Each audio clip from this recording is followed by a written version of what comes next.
स्वागत है आपका इंडिया न्यूज पे। मैं हूं आपके साथ रथ राकेश टंडन। शुरुआत करते हैं इस वक्त की बड़ी खबर से। पश्चिम बंगाल में रुझानों में टीएमसी को जीत मिल गई है। टीएमसी कार्यकर्ताओं ने जश्न मनाना भी शुरू कर दिया है। बंगाल में दीदी की वापसी से बीजेपी के सत्ता में आने के सपना चूर चूर हो गया है। बंगाल के नतीजे बहुत कुछ कहते हैं। क्या बंगाल में दीदी की सल्तनत को चुनौती नहीं दी जा सकती है, या बीजेपी ने प्लानिंग में कोई कमी छोड़ दी? दीदी की जीत के वो क्या फैक्टर हैं जिससे टीएमसी ने एक बार फिर बंगाल में जीत की हैट्रिक लगाई है? ये विजुअल्स आप देख रहे हैं जी, टीएमसी सेलिब्रेशंस के। देखिए हरा गुलाल है और लोग डांस कर रहे हैं, कार्यकर्ता सड़क में। हालांकि इलेक्शन कमीशन ने मना किया है कि बहुत ज्यादा लोग होंगे, जस्ट का जुलूस होगा, एफआईआर लिख देंगे, एसओ तक को निलंबित कर दिया जाएगा। लेकिन ये जस्ट ही कुछ ऐसा है कि शायद कार्यकर्ता मानने को राजी नहीं है, निकल आए। हालांकि नजर इस पे भी होगी कि आखिर पश्चिम बंगाल के नंदीग्राम में क्या हो रहा है, क्योंकि आखिरी राउंड ऑफ आप कह सकते हैं जो वो इस समय चल रही है वहां पर काउंटिंग की, और Mamata Banerjee neck to neck है। 6 से 7 वोट्स आप कह सकते हैं पीछे हैं। उम्मीद यही करते हैं क्योंकि बंगाल का जो मूड है वो बंगाल का मूड बताता है कि बिल्कुल बीजेपी को नकारा है और टीएमसी ने किया। अच्छा, ममता की जीत के मायने क्या है ये समझ लीजिए ग्राफिक्स के जरिए। आप क्या कहते हैं बंगाल के नतीजे? जी हाँ, बीजेपी का हिंदुत्व कार्ड बिल्कुल नहीं चल रहा। जी हाँ, जय श्री राम वाला नारा जो था वो बंगाल में बीजेपी लेकर गई थी लेकिन नहीं चला। ममता का सहानुभूति कार्ड चल गया। जहां महिला है, अकेले है, लड़ रही है, पैर में फ्रैक्चर है, फुटबॉल और व्हील चेयर साथ में चला। बंगाली बनाम बाहरी का मुद्दा चल गया, यानी बंगला अस्मिता का मुद्दा था वो भी चला। ममता का सॉफ्ट हिंदुत्व का कार्ड काम आ गया। जो चंडी पाठ किया था, बता दिया था कि मैं भी पंडित हूं, परेशान मत होइए आप लोग, चल गया। मुस्लिम वोटर्स ने एक मुश्त ममता के पक्ष में वोट दिया। कोई कांग्रेस नहीं, कोई आईएसएफ नहीं, कोई लेफ्ट नहीं, एक मुश्त ममता के साथ खड़े हो गए क्योंकि ममता ही बीजेपी से लड़ते हुए नजर आ रहे थे। राज्य और राष्ट्रीय स्तर पर ममता का राजनीतिक कद बहुत बड़ा हो गया है, क्योंकि ऐसे समय में जब सिर्फ प्रधानमंत्री मोदी और बीजेपी चल रहे थे, कांग्रेस का कोई वर्चस्व नहीं दिख रहा था, ऐसे में हैट्रिक लगा के अपोजिशन का सबसे बड़ा चेहरा अगर ममता होगा तो बिल्कुल गलत नहीं है। बंगाल में रुझानों में दीदी की वापसी के बाद टीएमसी कार्यकर्ताओं में उत्साह है। आसनसोल में टीएमसी कार्यकर्ताओं ने जश्न मनाना शुरू कर दिया है। जीत की खुशी में उन्होंने पटाखे चलाए। हालांकि चुनाव आयोग की गाइडलाइंस का ये आप कह सकते हैं उल्लंघन है, लेकिन आप देखिए पुलिस भी है, सब कुछ है। बड़ी जीत है और बहुत मुश्किल से जीत मिली है टीएमसी को, जो दिख रहा है। कार्यकर्ता इस बात को जानते हैं, इतनी आसान नहीं थी ये जीत। एक ममता अकेली थी, आधी पार्टी गायब हो चुकी थी। बीजेपी बिल्कुल उफान और तूफान के साथ लड़ रही थी बंगाल में। ऐसे में रथ रोकना बीजेपी का इतना आसान नहीं था, वो भी अकेली महिला और वो भी फ्रैक्चर पैर में।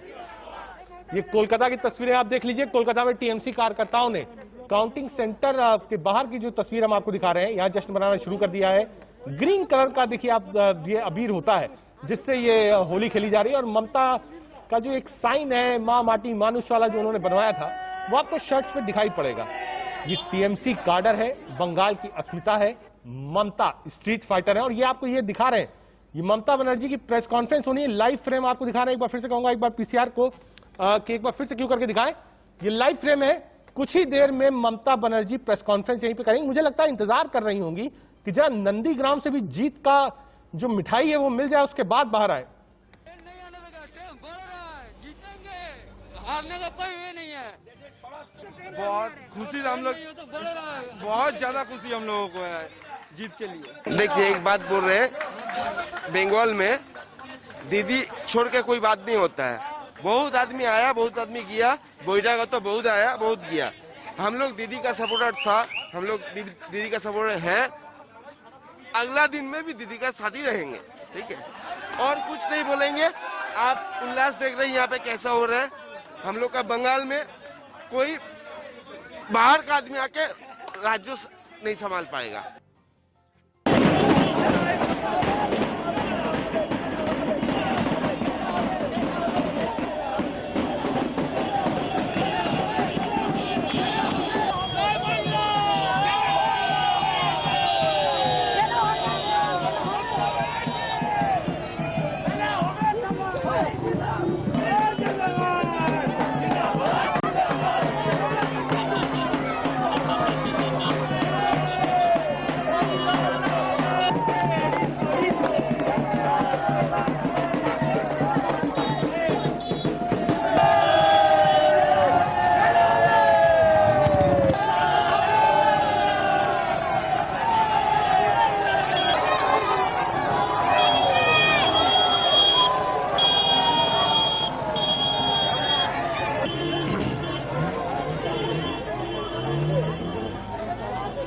जहां एक तरफ शरद पवार ने बधाई दी और कहा ये विकास की जीत है, वहीं शिवसेना नेता संजय राउत ने भी रुझानों में टीएमसी की बढ़त पर दीदी को बधाई दी है और कहा है सेंटर के सामने दीदी झुकी नहीं। बंगाल की शेरनी कांग्रेस ऑफ बंगाल ममता दीदी का बहुत बहुत अभिनंदन करते हैं, बधाई देते हैं और पश्चिम बंगाल की जनता सबसे ज्यादा बधाई को पात्र है। डेफिनेटली एक स्त्री, एक जख्मी शेरनी जिस तरह से मैदान में उतरकर अकेली लड़ रही थी, पूरी तरह से उनके पार्टी को ध्वस्त किया, उनके पार्टी के नेताओं को तोड़ दिया, दबाव डाला, सेंट्रल एजेंसी का दबाव चुनाव के समय, सभी लोग उनके खिलाफ, उनके ही लोग खड़े किए, फिर भी ये बंगाल की शेरनी पीछे नहीं हटी, लड़ती रही और आखिरकार एक ऐतिहासिक जीत ममता दीदी ने प्राप्त की है। ये पूरे देश के लिए, राजनीति के लिए प्रेरणादायी है। शिवसेना संजय राउत को आप सुन रहे थे, साफ कह दिया है शेरनी थी, झुकी नहीं, लड़ती रही और जीत गई। इस वक्त एक बड़ी खबर का रुख कर लेते हैं। नंदीग्राम में ममता बनर्जी फिर आगे हो गई। इस वक्त की बड़ी खबर आपको बता दें, 820 वोटों से ममता बनर्जी आगे हो गई है। इस वक्त अंतिम राउंड की मतगणना जारी है। 820 राउंड से आगे बीजेपी के शुभेंदु अधिकारी पीछे हो गए। 16 राउंड की मतगणना पूरी हो गई है।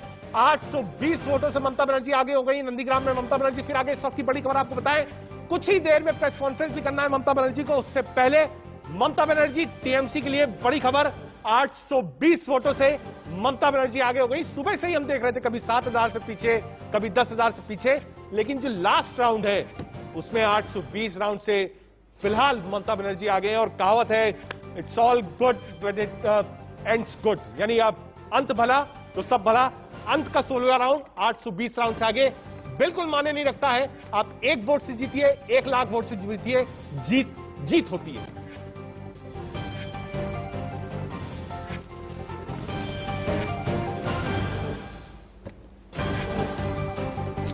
बीजेपी के शुभेंदु अधिकारी पिछड़ गए हैं। इस वक्त की बड़ी ब्रेकिंग आपको बता रहे हैं, 16 राउंड की मतगणना पूरी हो चुकी है। 820 वोटों से ममता बनर्जी आगे चल रही है। जी हां, 820 के आंकड़े से ममता बनर्जी आगे हैं। टीएमसी को रुझानों में पूर्ण बहुमत मिल गई है और आप कह सकते हैं 213, यानी अब कोई बहुत बड़ा उलटफेर होने की उम्मीद नहीं है। मात्र 77 सीटों पर बीजेपी आगे, यानी आप कह सकते हैं लगभग 3 गुने पर ममता बनर्जी चल रही है। इसका आकलन शायद मुझे लगता है कि टीएमसी को भी नहीं होगा।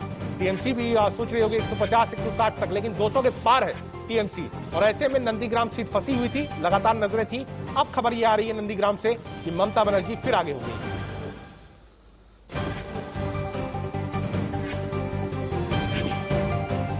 बड़ी खबर आपको बता दें पश्चिम बंगाल के चुनाव से, नंदीग्राम में ममता बनर्जी फिर आगे हो गई। बीच में 6-7 वोट से पीछे हुई थी, फिर आगे हुई और अब 820 वोटों से ममता बनर्जी आगे हो गई है। इस वक्त की बड़ी खबर आपको बता रहे हैं, नंदीग्राम में ममता बनर्जी 820 वोटों से आगे चल रही। लास्ट राउंड है, थोड़ा सा इंतजार हो रहा है, उसके बाद ममता बनर्जी को प्रेस कॉन्फ्रेंस भी करनी है। प्रेस कॉन्फ्रेंस में ममता बनर्जी आज क्या बोलेंगी, निगाह इस पे होंगी।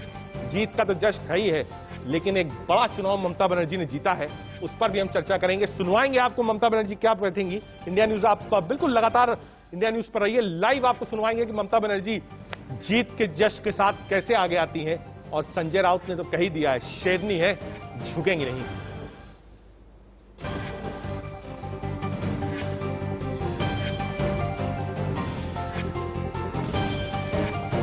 ठीक है, चलिए एक बड़ा पैनल हमारे साथ होगा। सचिन भल्ला, प्रेम कुमार, अतर जिया खान, राज बिहारी साहब, साथ ही साथ नीरज राय टीएमसी से होंगे और प्रेम कुमार जी मेरे साथ स्टूडियो में हैं।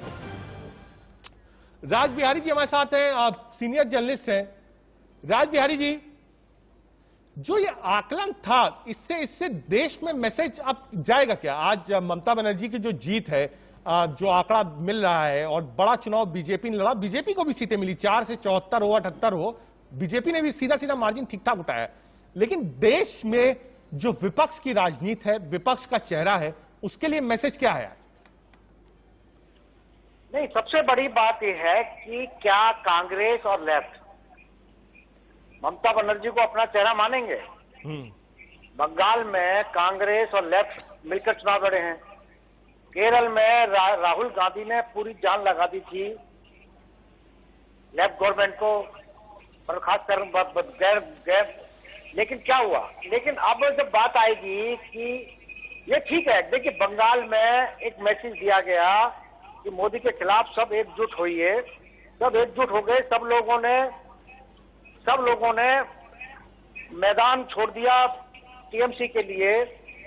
और लेकिन बंगाल के चुनाव के बाद क्या स्थिति होगी, ये बिल्कुल हम इसको मान के चल सकते हैं कि ममता बनर्जी के लिए कोई भी नेता मैदान नहीं छोड़ने वाला है। नहीं, राजबिहारी बहुत फोकस में आपसे आंसर चाहता हूं। मैं आपसे ये जानना चाहता हूं कि आज एक रीजनल छत्र, रीजनल पार्टी, रीजनल लीडर प्रधानमंत्री मोदी और अमित शाह को रोकते हैं बंगाल के अंदर। बीजेपी ने जितनी ताकत से चुनाव लड़ा, अच्छा चुनाव लड़ा और सीटें भी मिल रही, इसमें कोई इत्तेजाज नहीं। मैसेजिंग इसकी क्या होगी और राज्यों के लिए? आने वाले समय में उत्तर प्रदेश में चुनाव है, उत्तराखंड में चुनाव है, हिमाचल में चुनाव है। मैसेजिंग क्या होगी कि अगर रीजनल लीडर्स हैं तो शायद सेंट्रल लीडरशिप के चेहरे उतने नहीं चलेंगे? नहीं, देखिए अगर आप 5 राज्यों के चुनाव की बात करें, असम में बीजेपी ने सरकार दोबारा बनाई, पांडेचेरी में सरकार बनाने की तरफ है, और पश्चिम बंगाल में भी 3 से 80 तक पार्टी पहुंची है। 10% वोट से लगभग 39-40% वोट बीजेपी को मिल रहा है। तो बीजेपी को वहां पर उपलब्धि हुई है, अगर राजनीतिक तौर पे इसको देखें। नहीं, मैं मानता हूँ, इसको मत मैं राजबिहारी जी, मैं आपकी बात से पूर्णतः सहमत हूँ। ठीक है राजबिहारी, एक बार नीरज राय जी का रुख कर लेते हैं। नीरज राय जी, टीएमसी के लिए बड़ी जीत है और हमने मतलब कई सालों में देखा है कि एक कैंपेन ममता बनर्जी चलाती हैं। कई बार उनके खास लोग, आसपास के लोग कहते हैं ममता फॉर पीएम, सीएम के बाद पीएम। ये पिछली बार भी चल चुका है। कांग्रेस आप कह सकते हैं बैरिकेड की तरह खड़ी थी, ये पोजीशनिंग ममता बनर्जी को दी नहीं थी। अब आज 2021 के मुहाने पे हम खड़े हैं, क्या ये माना जाए कि 24 के लिए अब टीएमसी पुश करेगी कि ममता बनर्जी दिल्ली की ओर देखें समूचे विपक्ष को? क्योंकि वो पार्टियां जो कांग्रेस के साथ आने में असहज हैं, जैसे आप कहिए बीजेडी है, केजरीवाल है, जगन है, इन सब से ममता बनर्जी का अच्छा और निजी संबंध है। तो क्या ये माना जाए कि ऑप्शन के तौर पे अब ममता बनर्जी अपने आप को दिल्ली की तरफ प्रोजेक्ट करेंगी? पहले 2019 के लोकसभा चुनाव में और वहां पर सभी को बुला के उन्होंने एक ट्रेन सभी को पंच फैलाए, लेकिन ममता बनर्जी अपने राज्य में जहां पर चुनाव किस पार्टी के लिए अपने राज्य में जगह छोड़ी? एक पार्टी को उन्होंने ठीक है एक सीट दे दी, लेकिन उसके अलावा ममता बनर्जी ने किस पार्टी के लिए जगह छोड़ी? एससीबी टिकट मांग रही थी, शिवसेना भी कह रही थी हम चुनाव लड़ेंगे, लेकिन बाद में वो ममता बनर्जी समर्थन करने लगे। लेकिन इन लोगों की पश्चिम बंगाल में कोई ताकत भी नहीं है और मुझे नहीं लगता कि आने वाले दिनों में कि कोई राज्य इस तरह। तो केरल में भी लेफ्ट ने वापसी की है। क्या लेफ्ट के नेताओं को मेरे ख्याल से लेफ्ट का तो कई राज्यों में भी अपना थोड़ा बहुत कैडर जो भी है कैडर तो है ही। और नहीं, नीरज, आप इस बात को समझिए, लेफ्ट की जीत केरल तक सीमित है। आप इस बात को समझिए, डीएमके की जीत तमिलनाडु तक सीमित है, लेकिन ममता बनर्जी की पश्चिम बंगाल जैसे राज्य में जो जीत है, प्रेम कुमार जी आपको लाना चाहूंगा, ये पश्चिम बंगाल तक सीमित नहीं है। इसका संदेश समझिए जरा क्या है। देखिए, एक तो है कि ममता बनर्जी पहले भी ऐसी कोशिश कर चुकी है, अलग बात है कि उस समय वो कामयाब नहीं हुई थी, लेकिन ये जीत जो है बहुत बड़ी जीत है। इसलिए बहुत बड़ी जीत है, देखिए एक ऐसे समय में जबकि ये दिख रहा था कि नरेंद्र मोदी जी के नेतृत्व में जो बीजेपी का अभियान है उसको रोकेगा कौन, ये रुकेगा कौन, रुकेगा कैसे, तो उसमें भी ये चल रहा है। कोई अप्रत्याशित लग रहा है देश में बहुत लोगों को, हमें तो नहीं लग रहा, लेकिन बहुत लोगों को अप्रत्याशित लग रहा है कि ममता बनर्जी कैसे जीत रही। लेकिन ममता बनर्जी ने जिस तरह से ये जीत हासिल की है, और आप देखिए लेफ्ट और कांग्रेस के कार्यकर्ताओं को मैं बधाई देता हूं मैं बधाई देता हूं कि उन्होंने इस तरह से वोट किया कि 50% ममता बनर्जी को वोट ला दीजिए, वो हार ही नहीं सकती। 50% के करीब वोट ही पहुंचा दिया। उन्होंने कुर्बानी दी है अपनी पार्टी की। नहीं प्रेम कुमार जी, उन्होंने कुर्बानी दी है अपनी पार्टी के लिए। प्रेम कुमार जी, इससे मैं सहमत नहीं हूं। एक लाइन ये भी चल रही थी बंगाल से लेकर दिल्ली तक कि लेफ्ट का ये मानना था कि अगर इस बार ममता बनर्जी जीतेंगी तो लेफ्ट का अपना अस्तित्व पश्चिम बंगाल में खत्म हो जाएगा। लेफ्ट की वापसी तभी हो सकती है जब बीजेपी वहां पर सत्ता में आए और ममता बाहर जाए। ऐसे में ये लाइन चल रही थी कि लेफ्ट ने अपना वोट जो है वो कहीं डेलिबरेटली बीजेपी में ट्रांसफर तो नहीं कराया जो आज इतनी सीटें दिख रही हैं। सुनिए रजत जी, आप जो बोल रहे हैं ना, इसी बात को एक नारा दे करके बढ़ाया गया। ये प्लांटेड नारा था कि अब इस बार ममता हार जाए और अगला इलेक्शन राम और बाम के बीच हो, राम और वाम के बीच हो। ये जानबूझ करके एक एस्पिरेशन पैदा दिया जा रहा था कि ताकि इस बार ममता को हराया जाए। लेकिन इस चीज को वामपंथी और कांग्रेस के लोगों ने समझा। ठीक है, आपको कह रहा है पूरा वोट ट्रांसफर, हाँ वोट शेयर ट्रांसफर करा है। शिवम को लाऊंगा। शिवम बीजेपी को रिप्रेजेंट कर रहे हैं। शिवम, ये जो जीत है बीजेपी की असम में है, पुडुचेरी मिल रही है, लेकिन आप वही कहते हैं कि खाना बहुत अच्छा हुआ लेकिन स्वीट डिश में कमी रह गई। अगर आप बंगाल जीतते तो जितने भी मैसेज होता वो अब से लेके 24 तक बिल्कुल अश्वमेध यज्ञ की तरह बिल्कुल चलता रहता आपका। शिवम, ठीक कह रहे हैं आप, इसमें कोई दो राय नहीं है। जो पश्चिम बंगाल के निर्णय और नतीजे आए हैं, मुझे लगता है कहीं ना कहीं हमारी अपेक्षा से पूरे नहीं कर पाए हम उसको, ये बात सत्य है। और ये अध्ययन का विषय हुआ कि हमने ऐसा कहाँ कमी हमारी तरफ से छूट गई कि हम उसको नहीं पूरा कर पाए। लेकिन निश्चित रूप से असम में जिस प्रकार से भारतीय जनता पार्टी ने एक बार पुनः वापसी करी है और पुडुचेरी के अंदर में सरकार हम बनाने जा रहे हैं, तो ये दोनों मुझे लगता है कि रे ऑफ होप और अच्छा सिग्नल है भारतीय जनता पार्टी के लिए। लेकिन पश्चिम बंगाल के लिए मैं रजत आपसे कहूं, जो पार्टी 3 सीटों पर थी, आज हम मैं बिल्कुल शिवम आपकी बात से बिल्कुल सहमत हूं। जो पार्टी 3 और 4 सीट की थी, आप 4 सीट शिवम आप 4 सीट गिन रहे हैं। आप लोकसभा की अपनी परफॉर्मेंस देखिए और परसेंटेज देखिए और आज की परफॉर्मेंस देखिए और देखिए लोकसभा से लेकर अब तक जो मेहनत बीजेपी ने करी है वो मेहनत का जो रिजल्ट होना चाहिए था वो मिसिंग है। ठीक है, एक बार सचिन भल्ला जी को जाना चाहूंगा। सचिन भल्ला जी, मैसेज क्या है इस जीत का ममता बनर्जी के? अब तो माना जाए जब वो दिल्ली आए तो विपक्ष के सारे नेता ये कहें कि हाँ भाई ममता ही लीडर है। देखिए, आज ममता जी ने जो दिखाया है भारतवर्ष में, पूरे वर्ल्ड के लिए एक सीख है कि भारत की जो हमारी बहनें, हमारी बेटियां, हमारी माएं, जब एक आपने अभी सुना ही था कि वो कह रहे थे घायल शेरनी, तो शेरनी हमारी तो भारतवर्ष की जो भी माताएं बहनें हैं, जब ये ठान लेती हैं तो बड़े से बड़े मुकाम को ये पार करने में सक्षम हो जाती है। इनको ठानने में जो पीछे जितनी मर्जी इनको रोकने की कोशिश की, देखिए उनकी पैर में मोच आ गई। उसके बाद होकर में उन्होंने पूरी बंगाल में जाके एक ट्रेनिंग के सफर पे जाके उसने अपने संगठन को टूटने दिया। उस तरफ से इन्होंने कोई नहीं, ये पूरी तरह से इन्होंने अपने को समेट के रखा, अपने संगठन को समेट के रखा। आप देखें कि आप 1 महीने पहले इसमें हम जो भी हिसाब लगा रहे थे तो यही लग रहा था कि इनकी पैर में मोच आ गई है, बहाना लगा रहे हैं, ये हो गई, ये हार गई, ये डर गई, ये काफी अटकलें आ रही थी। लेकिन आज इन्होंने भारतवर्ष की, अपने साथ साथ भारतवर्ष की हर बेटी को ऐसा एक सम्मान दिलाया ठीक है सचिन जी, ठीक है, मैं समझ गया आपकी बात। एक बार अतर जिया खान साहब भी हमारे साथ हैं। अतर साहब, बार बार ये भी एक चर्चा का विषय बन रहा था कि आईएसएफ चुनाव लड़ रही है, ओवैसी बीच में कैंपेन करने आ रहे हैं, लेफ्ट भी है, कांग्रेस भी है। ऐसे में लोग कह रहे हैं कि साहब लेफ्ट और कांग्रेस का जितना वोट बैंक था वो सीधे सीधे ममता बनर्जी को मिल गया। देखिए, मैं बार बार ये बात कर रहा हूं और ट्वीट भी कर रहा हूं कि ममता बनर्जी सिर्फ वोट के पोलराइजेशन से नहीं जीती है। ममता बनर्जी का जो गवर्नेंस था और उनका जो लास्ट माइल डिलीवरी थी, खासकर बिल्कुल गरीब लोगों के लिए, और गरीब लोगों के लिए जो उनका कनेक्ट था irrespective of religion and caste, वो बहुत मजबूत था। और जिस कदर का डेवलपमेंट और जिस तरह के जितने भी नेशनल इकोनॉमिक पैरामीटर हैं, उस पे जिस तरह बंगाल ने परफॉर्म किया था वो भी लोगों को पता था। और मैं बंगाल के वोटर्स को सैल्यूट करना चाहता हूं कि वो लोगों ने जुडिशियसली वोट किया।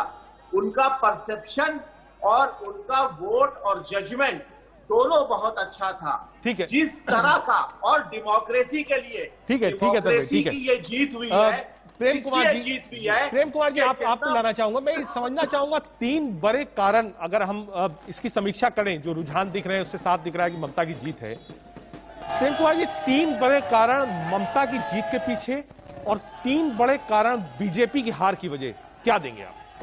देखिए, ममता की जीत के पीछे जो 3 बड़े कारण मैं देख रहा हूं, वो एक तो उन्होंने जो अपने काम पर फोकस किया, चुनाव से ठीक पहले द्वारे द्वारे जो घर वो गई, अपना कार्यक्रम किया, अपने कार्यक्रम के बारे में बताया, महिलाओं को अपने साथ में जोड़ा, जो कि दिखा नहीं, मीडिया में आया नहीं, महिलाओं को अपने साथ में जोड़ा। और उसके बाद एक जो कैंपेन उनके खिलाफ चला था, उसका बहुत मजबूती से उन्होंने जवाब दिया। वो लड़ी, नंदीग्राम को उन्होंने सेलेक्ट किया, नहीं परवाह की कि हम हारेंगे या जीतेंगे, लेकिन एक संदेश दिया, पूरे प्रदेश में अपनी पार्टी को यूनाइट किया, मॉरली यूनाइट किया, सीधे नरेंद्र मोदी जी को फाइट किया। ये 3 पॉइंट ममता जी के पक्ष में जाते हैं। और 3 पॉइंट जो बीजेपी के खिलाफ में जाते हैं, वो ये है कि उन्होंने ममता बनर्जी पर पर्सनल अटैक्स किए, सारे नेताओं ने पर्सनल अटैक्स किए, एक बात। दूसरी बात है कि इस चुनाव में जिस तरीके से राष्ट्र के नाम संबोधन देते हुए 2 गज दूरी, मास्क है जरूरी, अभिभावक की तरह प्रधानमंत्री जी पेश होते थे, और जब रैली करने जाते तो बिल्कुल उल्टा दिखता था। ठीक है, तो इसका भी रिएक्शन जनता ने दिया है। रिएक्शन है। सुपन अर्पण जी हमारे साथ हैं, चंद्रमोहन जी कांग्रेस से हैं। सुमन अर्पण जी, कैसे इस चुनाव कैसे देखा जाए? बड़ा नेक टू नेक चुनाव हो रहा था, डेली एक नए डायलॉग्स निकलते थे, पर्सनल अटैक्स होते थे, चंडी पाठ होता था, आईएसएफ की एंट्री होती थी, बेहतरीन कैंपेन हमने देखा और दिलचस्प चुनाव था। ऐसे जर्नलिस्ट ऐसे चुनाव देखना, समझना, बहुत कम ऐसे चुनाव आपको मिलते थे। बीजेपी का लूप होल क्या देखती, कहां पर बीजेपी माइनस हो गई पूरे चुनाव में? बीजेपी का सबसे बड़ा माइनस पॉइंट जहां तक समझ में आता है कि उसका हिंदुत्व को चेहरा बनाकर चुनाव को लड़ना, ये उसका सबसे बड़ा माइनस पॉइंट रहा। और वही इसी चीज का ममता ने फायदा उठाया। कभी उन्होंने चंडी पाठ खुद भी किया, कभी वो सेकुलरिज्म की बात करती थी, और माँ माटी मानुष को लेकर जो उनके ऊपर आघात हुए थे, बार बार उन्होंने अपने आप को प्रूव करने की कोशिश की। कहीं ना कहीं ये चीज जो हम एक औरत होकर, उन्होंने एक औरत होने का फायदा उठाया और जो जनता तक घर घर पहुंची। और एक चीज मैं आपको और भी बताऊंगी कि बीजेपी का सबसे बड़ा लूप पॉइंट ये भी रहा कि जो चुनाव रहा ये बीजेपी वर्सेस ऑल था। अभी प्रेम जी ने थोड़ी देर पहले बोला कि ये चुनाव ममता वर्सेस मीडिया था। ये चुनाव ममता वर्सेस मीडिया नहीं था, बल्कि ये चुनाव बीजेपी वर्सेस ऑल था, कि जितनी भी पार्टियां थी वो एकदम से सारी की सारी बीजेपी को हराने के लिए आ गई। और उसका जो हिंदू तत्व का जो मुद्दा था, यहाँ पर विकास की बात ना करते हुए बीजेपी ने जो हिंदू तत्व को आगे किया, जो जय श्री राम का नारा था, आज वही नारा उसके खिलाफ इस्तेमाल। ठीक है सुपन अर्पण टेकन। महिला होने का भी फायदा मिला, पर्सनल अटैक्स लोग पैनल ने बताया कि ममता बनर्जी पर किए गए, उसका भी फायदा सीधा सीधा ममता बनर्जी को मिला। चंद्रमोहन जी, आपको डिबेट में लाना चाहूंगा। आपके आने से पहले प्रेम कुमार जी कह रहे थे कि साहब लेफ्ट और कांग्रेस का जितना वोट बैंक था वो सीधे सीधे ममता को ट्रांसफर हो गया। लोग कह रहे हैं कि सिर्फ राहुल गांधी एक बार गए, प्रियंका गांधी एक बार भी नहीं गई, यानी एक तरीके से केक वॉक था। आपने कहा ममता बनर्जी चुनाव जीत जाए हमको सुकून होगा, प्रधानमंत्री मोदी चुनाव ना जीत पाए, बीजेपी चुनाव ना जीते, ममता जीत जाए, ठीक है। चंद्रमोहन जी, देखिए, कभी भी कहीं भी जो चाहे कोई खेल हो, चाहे कोई राजनीति का विषय हो, कोई भी पार्टी कभी भी ऐसी विचार नहीं रखती है। ये अपने वक्तव्य के अंदर किसी राजनीति का किसी का विचार है तो उस पर कोई पक्षक्षेप नहीं करा सकता। हार जीत का एक सामान्य होना एक अलग चीज है। उस चीज के अंदर जो चीज आई है वो सामने अगर कहीं कांग्रेस नहीं दिखी तो सबसे बड़ी शर्मनाक हार भाजपा की हुई, क्योंकि जहां देश के माननीय प्रधानमंत्री और देश के गृह मंत्री और भाजपा के पूरा प्रदेश अध्यक्ष एक स्टेट को इतना बड़ा इलेक्शन बनाता चला गया और कोरोना जैसी इस आपदा का ध्यान हटाकर पूरी तरह से इलेक्शन को मैनिपुलेट करने में लगा रहा। शिवम बीजेपी को लाइए, शिवम बीजेपी को भी लाइए। चंद्रमोहन जी, शिवम बीजेपी को रखिए स्क्रीन पे, शिवम बीजेपी को स्क्रीन पे रखिए। चंद्रमोहन जी, दो लोगों को रखिए स्क्रीन पे, स्क्रीन पर दो लोगों को फिलहाल रखिए। एक बीजेपी, शिवम बीजेपी को रखिए। पीसीआर कि बंगाल की जनता ने आज एक देश की जनता के सामने मैसेज रखा है कि बेसिक मुद्दे के अंदर जिस चीज के लिए सरकारें चुनी जाती हैं, उन सरकारों का ठीक है चंद्रमोहन जी, शिवम जी जवाब दीजिए। आपने मैनिपुलेट किया, आरोप यह भी है कोविड टाइम में आपने प्रोटोकॉल फॉलो नहीं किए, जब देश को जरूरत थी तब आप चुनाव में लगे थे, चुनाव कम्युनाइज कराया। सारे आरोपों की झड़ी शिवम भाई आप ही पे है। आज बड़ी बड़ी बातें कर रहे हैं, किस प्रकार का आकलन प्रेम जी भी कर रहे हैं, कितना बायस सा आकलन है वो देखने को मिल गया है। अभी चंद्रमोहन जी ने कहा कि ताक पे रख के हमने काम किया, तो मैं उनको बता देना चाहता हूं कि हिंदुस्तान की जो सरकार है, हिंदुस्तान के जो शासन है, वो कॉन्स्टिट्यूशन के आधार पर चलता है और इस देश के संविधान के आधार पर किसी भी कोई ऐसा कोई क्लॉज नहीं है। शिवम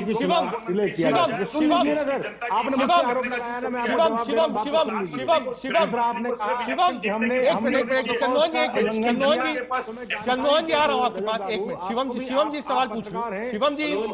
शिवम जी सवाल सुन लीजिए, शिवम जी सवाल सुन लीजिए। प्रकार से जो शुरुआत हुई थी, अभी हालांकि इसका विश्लेषण करना थोड़ी जल्दबाजी होगी, हम इंतजार करेंगे कि पूरे रिजल्ट आ जाएं तो देखेंगे किस फेज में कहां क्या क्या मिल रहा है। तो ये अनुमान लगाएंगे कि जो पहले के 3 फेसेस थे उसमें बीजेपी को लीड थी, लेकिन जैसे जैसे कोविड आगे बढ़ा, शिवम जी क्या ये एक बड़ा कारण है? कोविड को लेकर जो हाहाकार हुआ उसने सीधे सीधे बीजेपी को नुकसान पहुंचाया है। शिवम जी देखिए, जीत जाते तो हीरो बन जाते। आज कहीं ना कहीं सरकार हम नहीं बना पा रहे, उसमें विफलता है, तो विफलताओं के अंदर में तो कोई सेहरा बांधता नहीं है, सच्चाई ये है। लेकिन मैं आपको ये कह रहा हूं कि जब ये लगातार कोरोना के केस बढ़ रहे थे, तो आप इस बात से बिल्कुल किसी देश के अंदर किसी नागरिक को इस बात से कोई वो नहीं रहना चाहिए कि देश का नेतृत्व किसी प्रकार से कॉम्प्रोमाइज कर रहा था। मैं फिर कह रहा हूं कि जब इलेक्शन शिवम जी रैलीज तो चल रही थी, शिवम जी रैलीज में कमी नहीं थी, भीड़ में कमी नहीं थी। शिवम जी, चंद्रमोहन जी आइए। आप, राहुल गांधी ने सबसे पहले इस बात को कहा कि हम रैली नहीं करेंगे। राहुल गांधी ने कहा कि भाई भीड़ मत बुलाइए। असम में विधायक शिफ्ट किए गए जयपुर, राहुल गांधी ने कहा कि साहब इन विधायकों को वापस भेजिए, काम है वहां पर काम करेंगे। मेरा ये कहना है कि क्या जो कोविड को लेकर मैनेजमेंट था केंद्र सरकार का, वो बंगाल में चुनाव पे उसका रिफ्लेक्शन दिख रहा है? चंद्रमोहन जी देखिए, आज बड़ी चंद्रमोहन जी को मैं केवल ये बताना चाहता हूँ कि देश संविधान के अंदर सत्तारूढ़ है और संविधान की किसी भी क्लॉज के अंदर ये मेंशन नहीं है आपको नेशनल में सबसे बड़ी कहती है। और देखिए, उसी संविधान की परिपाटी को वो भी पढ़ते हैं, मैं भी पढ़ता हूँ, और उसी संविधान की परिपाटी में ये भी कहा जाता है जो सरकार या प्रधानमंत्री चुना जाता है, जो गृह मंत्री चुना जाता है, उससे सबसे पहला दायित्व अपने देश की जनता की जान माल का, देश की जनता, ठीक है, पॉइंट टेकन चंद्रमोहन जी, शिवम जी पॉइंट टेकन, ठीक है, शिवम जी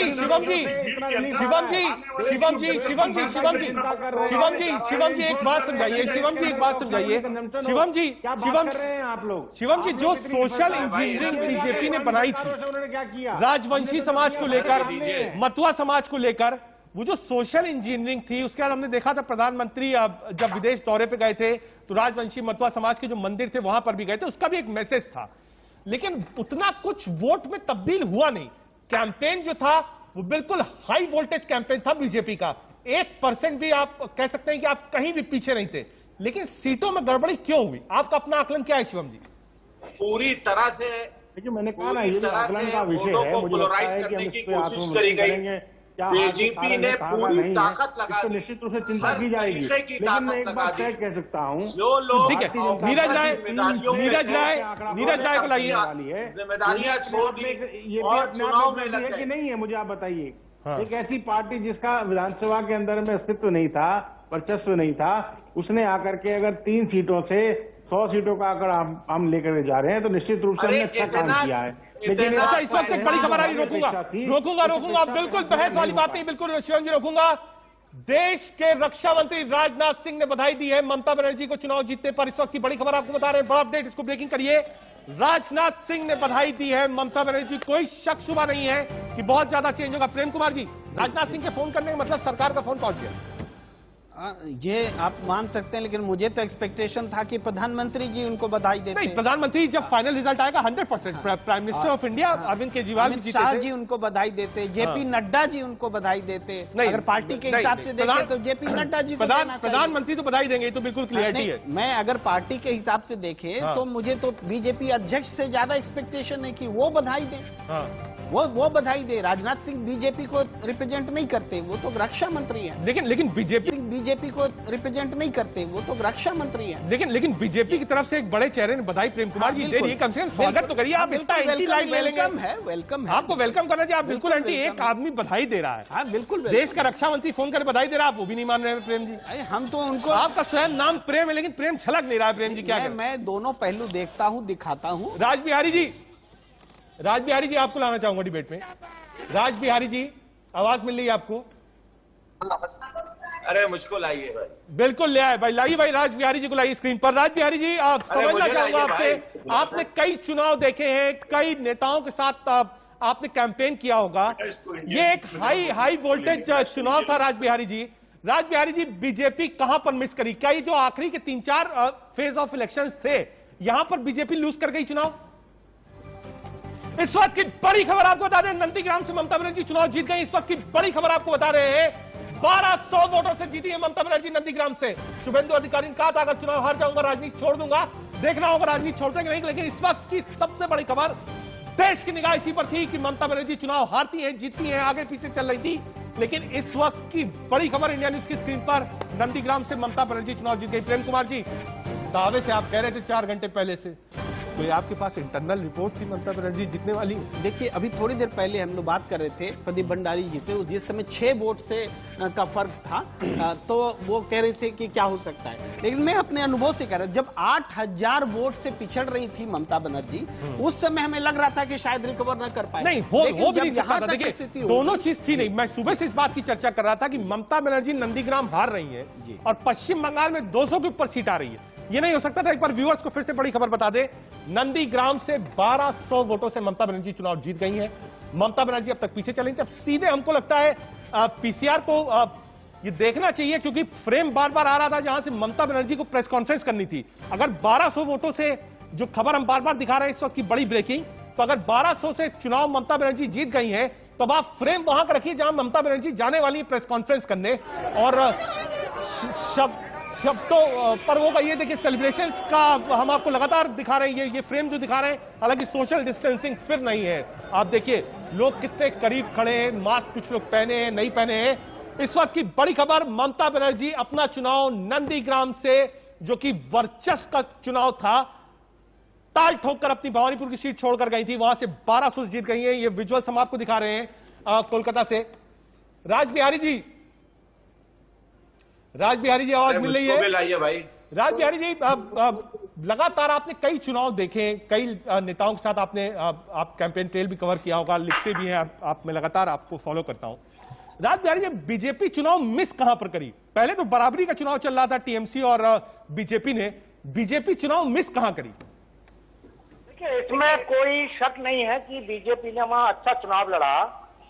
और देखिए, अगर वहां पश्चिम बंगाल का जो चुनाव के नतीजे हैं, उससे तो ये साबित होता है कि लेफ्ट और कांग्रेस हारे, बीजेपी ने तो वहां गेन किया है। बीजेपी को तो वहां 30 से 75 सीटें मिली हैं, 10% से 39% वोट मिली है। मैं राज बिहारी जी, मेरा सवाल सुन लीजिए। राज बिहारी जी, मैं पूरा क्रेडिट देता हूं, बीजेपी ने असम रिटेन किया है, इतनी एंटी इनकम्बेंसी की बात। फर्स्ट, पुडुचेरी जैसा राज्य उसके पास नहीं था, मिला है। सेकंड, तीसरा, 4 सीट से 80-90 सीटों तक का पायदान, 3 से 4 राज्यसभा तैयार, प्रमुख विपक्षी दल कांग्रेस लेफ्ट का सुपड़ा साहब, all credit goes to BJP. As a journalist, मैं एक सीनियर जर्नलिस्ट से ही समझना चाहता हूं, बीजेपी और टीएमसी बराबर का चुनाव लड़ रही थी, बीजेपी पिछड़ी कहां पर? नहीं, देखिए, बीजेपी का क्या है कि अभी जो कुछ है वो 2.5-3 साल का है। 2016 के बाद क्या हम मान सकते हैं कि 2018 से बीजेपी ने वहां पर रफ्तार पकड़ी थी। 2019 के लोकसभा चुनाव में उसने 18 सीटें जीती और 126-27 सीटों पे विधानसभा में वो आगे भी रही, और 7 सीटों पे बहुत कम अंतर से वो विधानसभा सीटों में पीछे रही।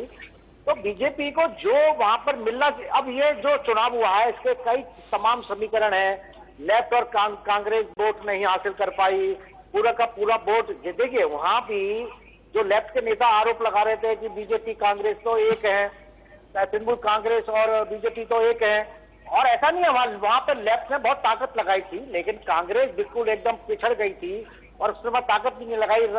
राहुल गांधी जरूर बस एक औपचारिकता पूरी करने वहां गए, इनका कोई खास कोई प्रोग्राम भी नहीं थे। तो देखिए इसमें अब हम ये मान सकते हैं कि सबसे पहला तो जो है कि जो भी चुनाव हुआ, अभी चूंकि टीएमसी जीती है, मोदी विरोधी लोग उस पर जश्न मना रहे हैं कि चलो मोदी का हमने दिग्विजय यात्रा रोक दी, लेकिन जो भी वहां चुनाव हुआ, चुनाव आयोग की तमाम कोशिशों के बावजूद वहां पर भय का वातावरण जो बना था वो दूर नहीं हुआ। ठीक है, ठीक है, भय का वातावरण। नीरज राय जी को लाइए, नीरज राय जी को लाइए। भय का वातावरण था चुनाव में, ये राज बिहारी जी कह रहे हैं। नीरज राय जी को लाइए। नीरज राय जी कह रहे, चलिए हम वापस आते। प्रेम कुमार जी हमारे साथ स्टूडियो मौजूद। प्रेम कुमार जी, राज बिहारी जी कह रहे हैं साहब बहुत भय था, डर था, ये सारी चीज बता रहे हैं, कह रहे हैं कि भाई फेयर इलेक्शन नहीं हुआ। एक तरीके से इलेक्शन कमीशन पे और सेंटर फोर्सेस पे राज बिहारी जी सवाल उठा रहे हैं। प्रेम कुमार जवाब दीजिए। मुझे आश्चर्य हो रहा है, चूंकि कुछ समय पहले तो यही बात भारतीय जनता पार्टी के लोग कह रहे थे कि ये पहला चुनाव है जो निर्भीक ढंग से लोगों ने वोट डाला है।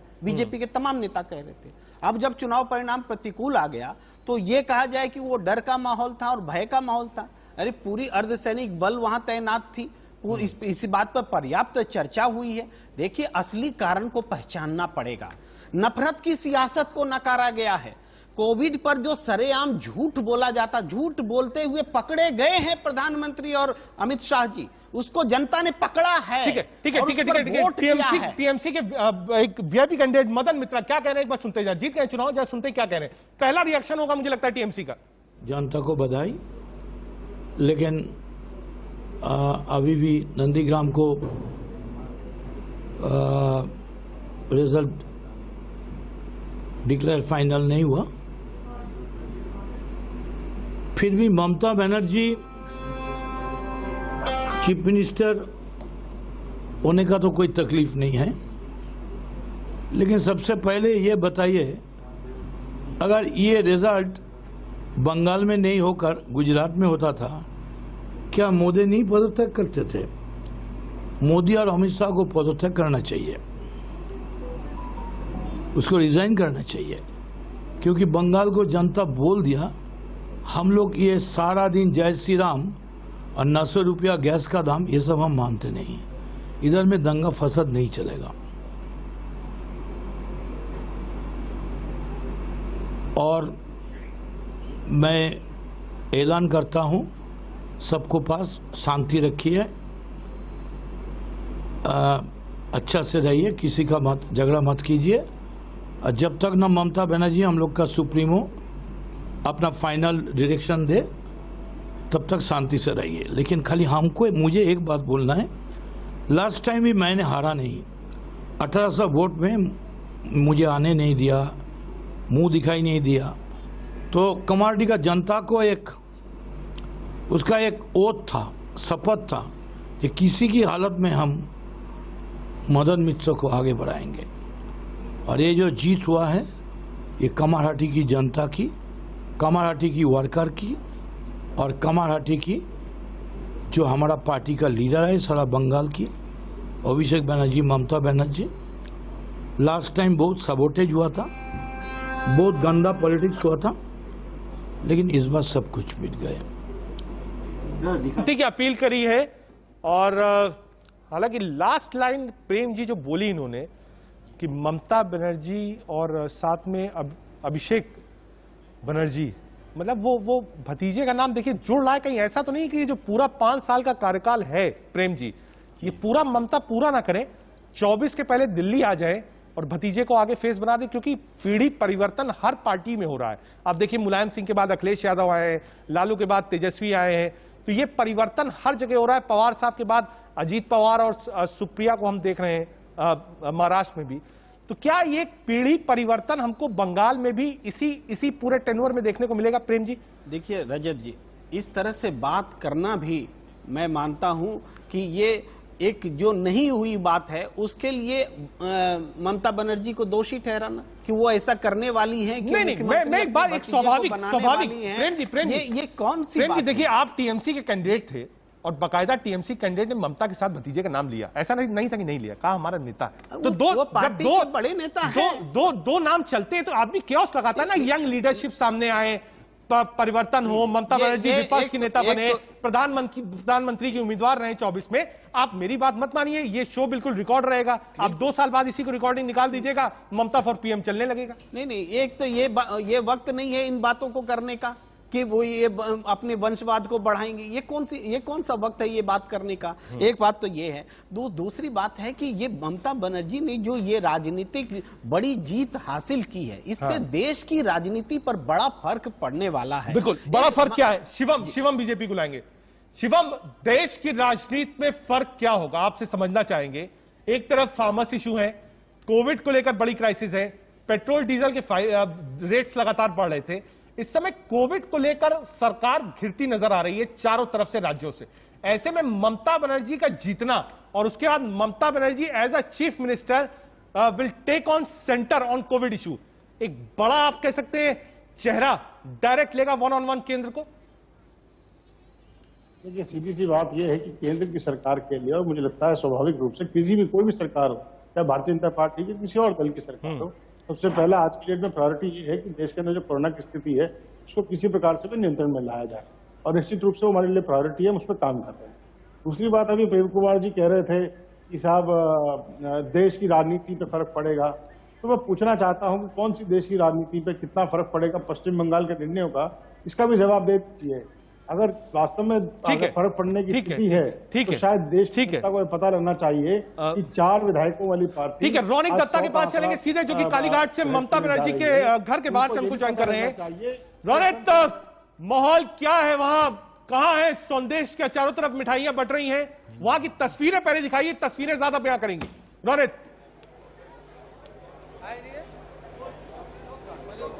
देखिए, कुछ देर पहले ही ममता बनर्जी का जो रिजल्ट, नंदीग्राम का रिजल्ट डिक्लेयर हुआ है, कहना जाए कि ममता बनर्जी 1200 वोट से नंदीग्राम का जो सीट शुभेंदु अधिकारी को हरा दिया था। उसके बाद ही जो टीएमसी के सपोर्टर्स है, मैं दिखाना चाहूंगा, ये सपोर्टर्स का फेस देख सकते हैं आप, पूरा ग्रीन हो चुका है। ममता बनर्जी जीत चुके हैं, कैसा लग रहा है? अच्छा लग रहा है।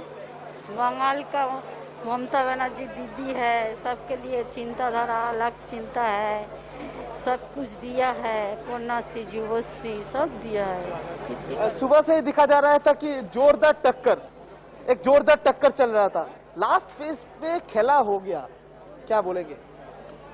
दिखा दिया मिर्जापुर को। ये ममता बनर्जी का जो तीसरी बार सरकार आने वाला है, ये सरकार से क्या क्या उम्मीद है? ठीक है, रोनित एक अपडेट दे दीजिए। रोनित आवाज मिल रही है आपको? रोनित एक अपडेट दे दीजिए, यहाँ लोग हैं, समर्थक है, लगातार बात करें। एक चीज समझना चाहूंगा, ममता बनर्जी प्रेस कॉन्फ्रेंस कहां करा रही हैं? क्या आपके कैमरे की नजर में वो प्रेस कॉन्फ्रेंस है? पहली बात है तो दिखाइए, कितनी देर में ममता बनर्जी आने वाली है? कौन कौन से बड़े नेता हैं जो ममता बनर्जी के घर पहुंच चुके हैं? जब तस्वीरें दिखाइए। देखिए, सुबह से ही ममता बनर्जी खुद के घर में ही थे। वो कुछ देर पहले ममता बनर्जी घर से निकले और एक वर्चुअल प्रेस मीट करेंगे। मैं मेरा कैमरा पर्सन को बोलूंगा दिखाने के लिए, ये जो जोन है, ये जोन में वर्चुअल प्रेस कॉन्फ्रेंस करेगा ममता बनर्जी। ममता बनर्जी के घर के बाजू में ही ये प्रेस कॉन्फ्रेंस का जोन है। घर से ही वो कोविड का जो विधि है, कोविड का जो रूल्स है, वो रूल्स मानते हुए वो वर्चुअल करेगा। मगर घर के सामने जो समर्थक का भीड़ है, वो भीड़ अभी टेलीकास्ट हो रहा है। जरा भीड़ दिखा दिए, मुझे लगता है कैमरे भी बहुत सारे लाइन्स लगे होंगे, इंतजार सिर्फ यही होगा कब ममता बनर्जी बाहर आएंगी। रोनित, कैमरों का आकलन जरा दिखाइए, कितने लोग हैं फ्रेटर्निटी के जो इंतजार कर रहे हैं, कितनी भीड़ है और कब तक उम्मीद करो ममता बनर्जी की? मेरे दाहिने तरफ मेरा दाहिने तरफ आप देख सकते हैं कितना भीड़ है और कुछ ही देर का टीएमसी की तरफ से जो कहना है कि कुछ ही देर में Mamata Banerjee virtual press meet करेगा, क्योंकि पूरा अभी इलेक्शन का जो रिजल्ट पूरा डिक्लेयर नहीं हुआ है और ममता बनर्जी के घर में पहुंच चुका है टीएमसी का जो एमपी दीपक अधिकारी स्टार कैंडिडेट एमपी था और वो प्रचार में भी गया था। दीपक अधिकारी एक्टर देव वो भी आ चुके हैं और कुछ लीडर्स भी आ चुके हैं। टीएमसी के जो लीडर्स वो भी ममता बनर्जी के साथ आ चुके हैं और दूसरे जो बड़े लीडर्स है टीएमसी का अरूप विश्वास, शवंद्र चट्टोपाध्याय, सुब्रत बख्शी, इन लोग के साथ उसका फोन में बातचीत हुआ है। एक सवाल और बता दीजिए, जो बहुत जहन में है रोनित, एक सवाल और आपसे पूछना चाहूंगा, प्रशांत किशोर इस वक्त कहां है? क्या ममता बनर्जी से उनकी कोई बातचीत हुई? क्या इस प्रेस कॉन्फ्रेंस में वो आएंगे? क्या ममता बनर्जी से मिलने आए? प्रशांत किशोर कहां है इस समय?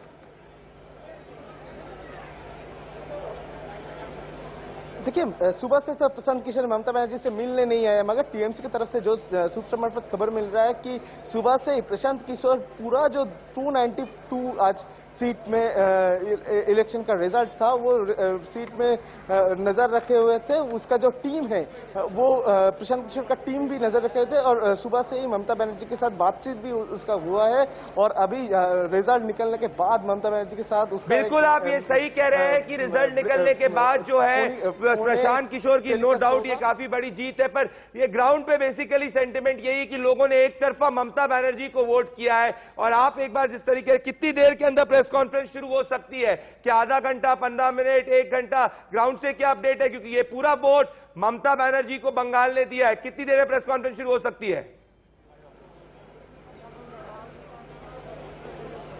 देखिए, टीएमसी की तरफ से जो बोला जा रहा है कि आधे घंटे के अंदर ही ममता बनर्जी प्रेस कॉन्फ्रेंस करेगा और जो सीट्स में उसका जय हुआ है और जो सीट में ममता बनर्जी का बड़ी खबर मैं आपको रोकना चाह रहा हूं कि नंदीग्राम से लेटेस्ट अपडेट ये आ रही है कि 1200 वोट से ममता बनर्जी नंदीग्राम का चुनाव जीत चुकी है। तो ये लेटेस्ट अपडेट है कि शुभेंदु अधिकारी जो है ये नंदीग्राम का चुनाव हार चुके हैं। ममता बनर्जी 1200 वोट से नंदीग्राम का चुनाव जीत चुकी है। तो आप देख सकते हैं लाइव नंदीग्राम के विजुअल्स आ रहे हैं। तो प्रेम कुमार जी आपको कैलकाटा है, माफी चाह रहा हूं कि यहाँ पे देख सकते हैं पूरा का पूरा टीएमसी काडर ग्राउंड पे निकला हुआ है, ममता बनर्जी को वेट कर रहा है सुनने के लिए।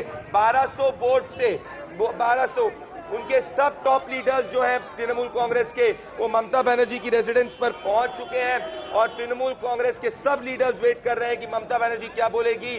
और इस वक्त सबसे जितने भी ऑपोजिशन के बड़े बड़े लीडर्स हैं, शरद पवार से लेकर अरविंद केजरीवाल, सबने ममता बनर्जी को, उमर अब्दुल्ला, महबूबा मुफ्ती, सबने ममता बनर्जी को कांग्रेचुलेट कर किया है। शिवसेना में भी ममता बनर्जी को कांग्रेचुलेट किया है। तो कहीं ना कहीं ये शायद से पूरा ऑपोजिशन कैंप ये सोच रहा है कि यहाँ से एक ऑपोजिशन यूनिटी की बात जो पहले भी कोशिश की जाती थी, क्या 2024 के पहले ये ऑपोजिशन यूनिटी का एक्सपेरिमेंट किया जाएगा।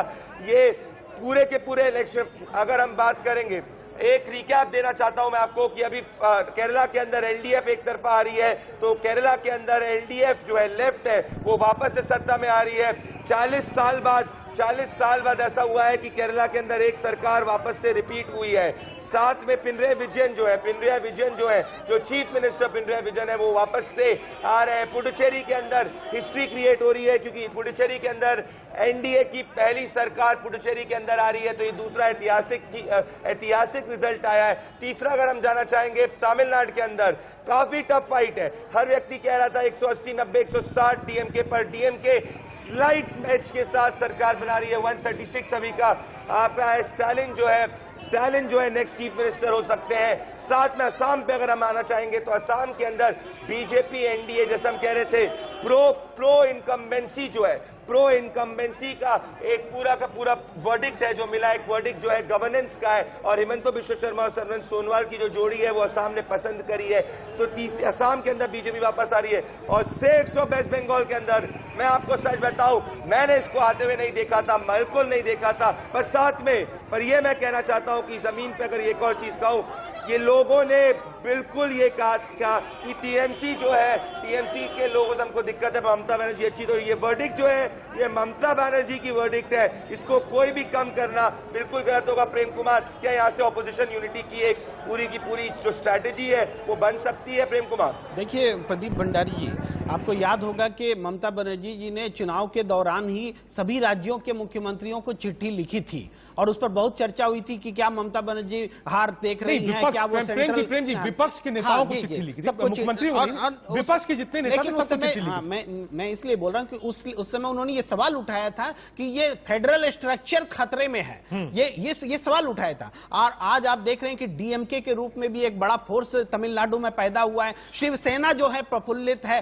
क्योंकि वो सारे विपक्ष बगैर बीजेपी शासित राज्यों किसी न किसी रूप से पीड़ित हैं। चाहता हूं शिवम, बीजेपी कहते बीजेपी, शिवम जी आप बताइए, आपने कैंपेन को, सीएमसी ने कहा आपने कैंपेन को पोलराइज करने की कोशिश करी, आपको आउटसाइडर बुलाया गया, आपके पास चीफ मिनिस्टर का उम्मीदवार नहीं था, ये सब चीजें जो बंगाल की जनता ने इस वर्डिक्ट के अंदर दिखा दी, मतलब जो भी ममता बनर्जी कह रही थी वो सही हो चुका है। शिवम जी, आपको कहीं ना कहीं एक बहुत गहरा इंट्रोस्पेक्शन करने की जरूरत है, क्योंकि आपने अपनी पूरी एनर्जी लगा दी थी, आपके 20 पीएम की रैली हुई, अमित शाह जी ने भी करी, पूरा का पूरा बीजेपी कार्डर लगा, तो कहीं ना कहीं अगर ये वोट ममता बनर्जी को स्टिल 200+ हो रहा है। एक सेकंड में रोक रहा हूं, सर्वनंद सोनवाल की बाइट आ रही है एनआई पे, सर्वनंद सोनवाल जीतेगा, कुछ कह रहे सुनिए उनको, उन्होंने कह दिया ऑलरेडी, कह के गाड़ी में बैठ गए। तो शिवम ये बहुत बड़ा नुकसान, एक बहुत डिटेल्ड और गहरा आपको इंट्रोस्पेक्शन करने की जरूरत है। इसको आप ऐसे ऊपर नहीं कह सकते कि केंद्र के लिए नहीं था और राज्य के लिए था, क्योंकि आपने पूरी ताकत राज्य में लगाई थी। शिवम, प्रदीप भंडारी, जब हम चुनाव लड़ते हैं तो पूरी हम कहते शक्ति से लड़ते हैं प्रदीप भाई, इसमें कहीं कोई नई बात नहीं है। मुझे लगता है चाहे चुनाव कहीं का हो, चाहे विधानसभा का चुनाव हो, चाहे लोकसभा का चुनाव हो, पूरी शक्ति से चुनाव लड़ा जाता है। और इसमें इसीलिए मुझे लगता है कि ये कोई अन्यायपूर्ण बात है कि हम कहें कि हम पूरी शक्ति लगाए। शक्ति हम पहले भी लगाते हैं, आज भी लगाएंगे, कल भी लगाएंगे, लेकिन ये संभव है कि निर्णय जो है जो नतीजे होते हैं वो हर बार नहीं। शिवम जी बिल्कुल नहीं, मैं देखिए शिवम जी आज गहरा एनालिसिस करने की जरूरत है। प्रेम कुमार जी मानिए, देखिए मैंने भी जमीन पर नहीं देखा, पर जब वो हुआ एक चीज है, जितने भी टर्न कोड जो टीएमसी से बीजेपी की तरफ आए, अधिकतर नंबर ऑफ टीएमसी लीडर्स थे। शिवम सुनिए, इसको आपको समझना पड़ेगा। आपने आधी टीएमसी बीजेपी में डाल दी, सारे बड़े नेता ममता के तोड़ दिए, पर्सनल अटैक कर दिया, पूरे देश की बीजेपी की टीम को बंगाल में लगा दिया। तो क्या ऐसा तो नहीं था कि बंगाल की अपनी जो यूनिट थी वही नाराज हो गई? बंगाल अस्मिता के साथ ममता लीड कर रही है। आप 200 सीट है, 150 सीट वाली पार्टी नहीं है इस वक्त टीएमसी, 200 सीट लेके ममता बनर्जी चल रही है। सोचना पड़ेगा आपको कि आपकी जो इलेक्शन स्ट्रेटजी थी, जो सोशल इंजीनियरिंग आपने करी मतुआ समाज के साथ, वहां आप मंदिर गए, वो सब कुछ ग्राउंड पर हुआ नहीं। ममता का चेहरा बिल्कुल फेविकॉल की तरह बंगाल में चिपका रहा। मैं उसका बहुत ऑनेस्ट आंसर देता हूं। दीजिए। पश्चिम बंगाल भारतीय जनता पार्टी का कोई बहुत ट्रेडिशनल वर्जन नहीं था, इस बात को स्वीकार लेना चाहिए। नहीं शिवम, देखिए शिवम, मेरे आप मित्र हैं शिवम, मेरे आप 18 सांसद आपने जीत लिए, बड़े बड़े लीडर्स आपने बुला लिए, अभी भी आप कह रहे हैं कि बंगाल में आप नए हैं, सारे सांसद आपने ले लिए, सब कुछ ले लिया, उसके बाद भी आप कहोगे कि बंगाल में हम नए। एक छोटा सा ब्रेक ले रहे हैं, छोटा सा ब्रेक, कहीं मत जाइएगा, पैनल हमारे साथ है।